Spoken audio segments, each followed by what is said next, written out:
आजच्या भागामध्ये आपण पाहणार आहोत की इकडे आता सिद्धू जो आहे तो खूप जास्त भावनाची काळजी घेत असतो. कारण त्याला प्रत्येक वेळेला असं वाटतं की भावना थोडी नाराज आहे. मग भावनाला तो नाराज बघत नसतो, कारण तिच्यासाठी ना तो वाटेल ते करायला तयार असतो. आताही त्याने ना तिच्यासाठी खूप छान अशी कॉफी बनवून आणलेली असते आणि त्यामुळेच त्याला असं वाटत असतं की काही झालं तरी माझ्या भावनाचा मूड हा चांगला असायला हवा. आणि यासाठी त्याचे प्रयत्न ना अगदीच तो करत होता. आणि तो बोलतसुद्धा होता भावनाला की या सगळ्या गोष्टींचा तू जास्त विचार करू नकोस. या सगळ्या गोष्टींचा तू जर जास्त विचार करशील ना तर तुला या सगळ्या गोष्टींचा त्रास होऊ शकतो. आता सिद्धू जो आहे तो म्हणून समजावू लागतो. सिद्धूने आता या सगळ्या गोष्टी समजवल्यानंतर भावनाला सुद्धा आता ह्या सगळ्या गोष्टी समजत असतात. त्यावर तो म्हणत असतो की नीलांबरी जे काही करते ना ते खूप जास्त चुकीचं आहे. त्यामुळे तू काळजी करू नकोस, मी कायम तुझ्यासोबत आहे. असंही बोलून तो आता आपल्या बायकोला भावनाला धीर देत असतो. भावनाला तो धीर देत असताना भावनालाही थोडं बरं वाटत असतं.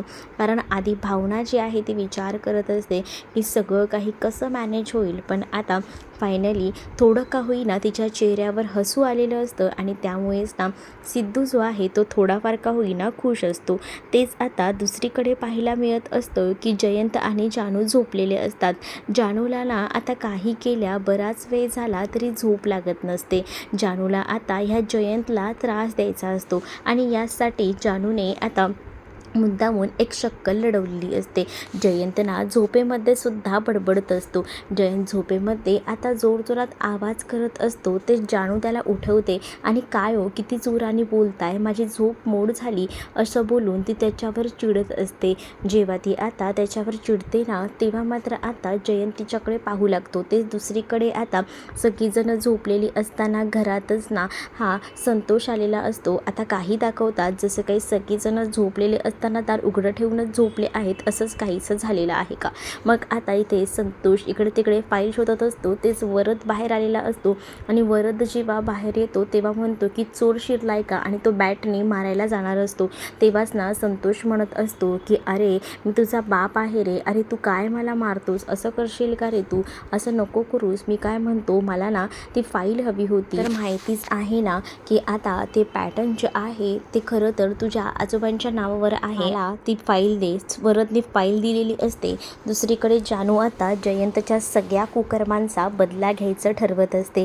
ती म्हणत असते की प्लीज तुम्ही आवाज करू नका, मला झोपू दे.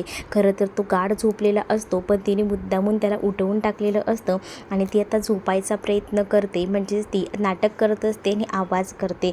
मग तेव्हा ती घोरण्याचा आवाज करते ना तेव्हा जयंत तिला उठवतो आणि तेव्हा तिला म्हणतो की तू आवाज कसला करतेस. त्यावर जानू म्हणत असते की मी इतकी गाढ झोपली आहे आणि तुम्ही मला कसं काय उठवताय. दुसरीकडे सगळीजणं बाहेर आलेली असतात आणि वरदला म्हणतात की काय झालं, घरात आपल्या चोर शिरला होता ना, चला आपण पोलिसात जाऊया. श्रीनिवास बोलत असतात पण वरद त्यांना म्हणतो की चोर आला होता पण तो पळून गेला, तो काहीच घेऊन गेला नाही. आता वरदने सुद्धा ना या सगळ्यांची फसवणूक केलेली असते. ह्यांच्या मागून ना त्या संतोषला ती फाईल देऊन टाकलेली असते आणि त्या संतोषने सुद्धा गोडी गुलाबीने अगदीच ना वरदकडनं ती फाईल मिळवलेली असते. ह्या लोकांनी याची काहीच कल्पना नसते. त्यावर तो म्हणत असतो की आपण पोलीस कंप्लेंट करूया नको, कारण घरात ना काहीच चोरीला गेलं नाही आहे ना. मग पोलीस उलट आपल्यालाच वेटीस धरतील आणि म्हणतील की चोर तर आला होता पण चोरी करून नाही गेला, तर तुम्ही कंप्लेंट करायला का आलात, आमचा वेळ वाया घालवायला आलात का, असंही पोलीस म्हणतील. त्यापेक्षा आपण नको जायला. जर आपल्या घरातलं काही उद्या सकाळी नसेल तर मग बघूया, असंही त्यांनी सांगितलेलं असतं. त्यामुळे घरातले सगळे शांत बसतात. जानू आता निवांत झोपायचा प्रयत्न करत असते पण तिला ना जयंतला त्रास द्यायचा असतो म्हणून फक्त ना ती झोपली आहे असं दाखवत असते आणि घोरायचं नाटक करत असते. आणि जेव्हा ती घोरायचं नाटक करू लागते ना तेव्हा मात्र जयंतवर चिडचिड करत असते आणि त्याला सांगत असते की तुम्हाला कळत नाही का हो, मी जरा झोपली होती तर तुम्ही मला झोपायला सुद्धा देत नाही आहे. का असं करताय? जरा तरी झोपू द्या ना मला. एखाद्या माणसाला झोपेतनं उठवताना तुम्हाला का त्रास नाही होते? तर जानू मुद्दामून हे सगळं जयंतसोबत करत असते. जयंत म्हणत असतो की जानू तू झोपली नाही आहेस, मी तुला उठवतोय, तू विचित्र आवाज काढतेस ना म्हणून. मग आता नंतर तो ठरवतो की मोबाईलमध्ये ना मी रेकॉर्ड करतो, जानू खरंच विचित्र पद्धतीने झोपते हे ऐकवतो. मग तेव्हाच ना ती आता झोपलेली असताना हे ऐकते, म्हणून ती मग आता रेकॉर्ड करायला सुद्धा ह्याला संधी देत नाही. मग आता तो म्हणत असतो की काय झालं जानू, आता का उठली आहेस?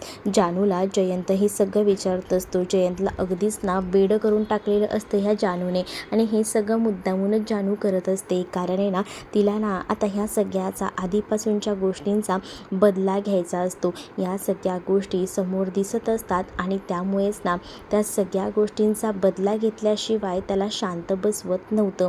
तेच आता दुसरीकडे पाहायला मिळत असतं की हे सगळं बघून ना मजा येत असते. भावना आता झोपलेली असताना भावनाला सतत ना आठवण येत राहते आणि भावनाला एक असं भयानक स्वप्न पडलेलं असतं. भावनाला जसं स्वप्न पडतं तसं भावना दचकून उठते आणि भावनाला आवाज येऊ लागतो आणि त्या आवाज म्हणजे मला वाचवा वाचवा असं जोरजोरात बोललं जात असतं. आणि तेव्हाच ना भावनाला विचार येतो की मला कोण हे सगळं काही करते, मला कोणाचा आवाज येतोय, असाही विचार ना आता केला जात असतो. तेच दुसरीकडे मात्र सिद्धू जो आहे तो भावनाच्या बाजूला येतो आणि म्हणतो की आज सोनोग्राफी आहे त्यामुळे काळजी करण्याचं कारण नाही.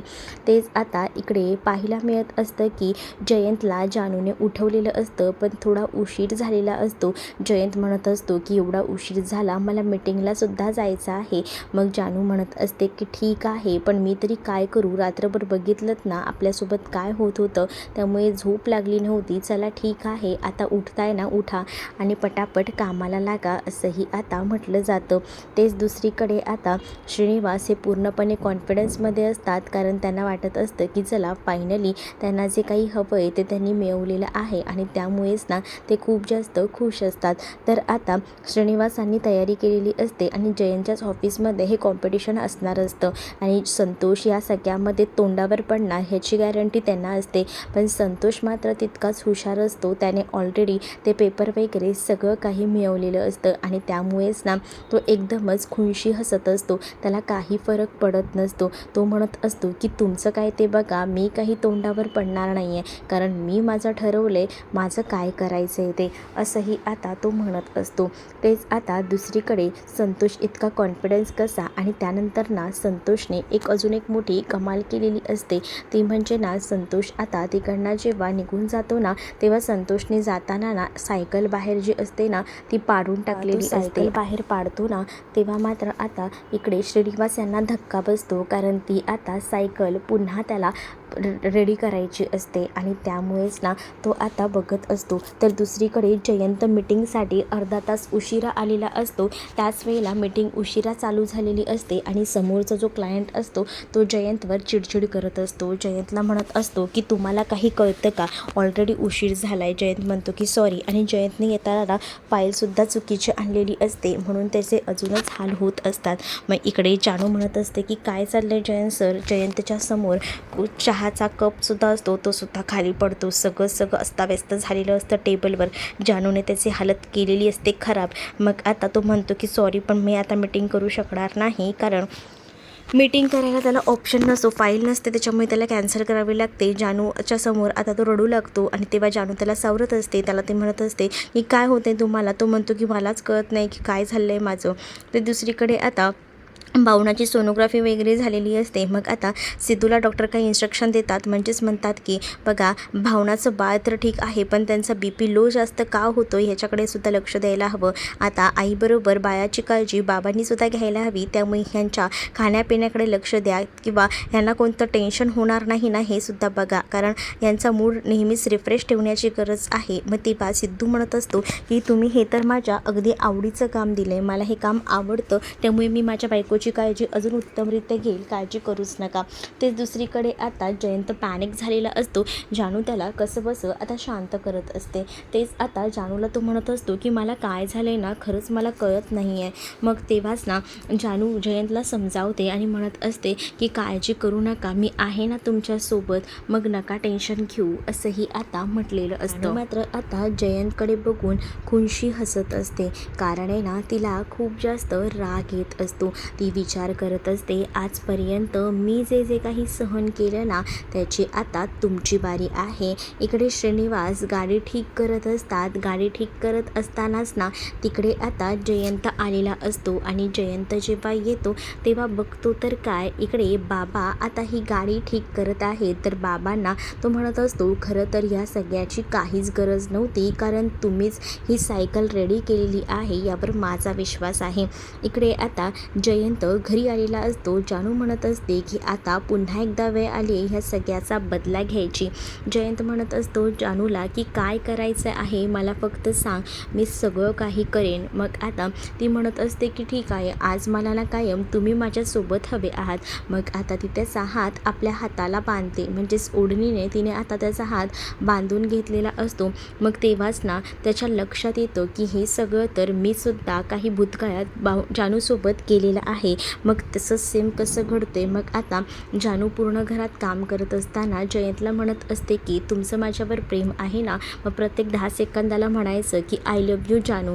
मग आता हे सगळं आठवल्यानंतर त्याला ते सुद्धा समजतं की हे सगळं तर मी जानूसोबत केलं होतं आणि मग त्या सगळ्याचा बदला जो काही आहे तो आता इकडे असणारी जानू घेत असते. आणि हे मात्र आता कुठेतरी जयंतला समजत असतं. आता जानूकडे पाहत राहतो.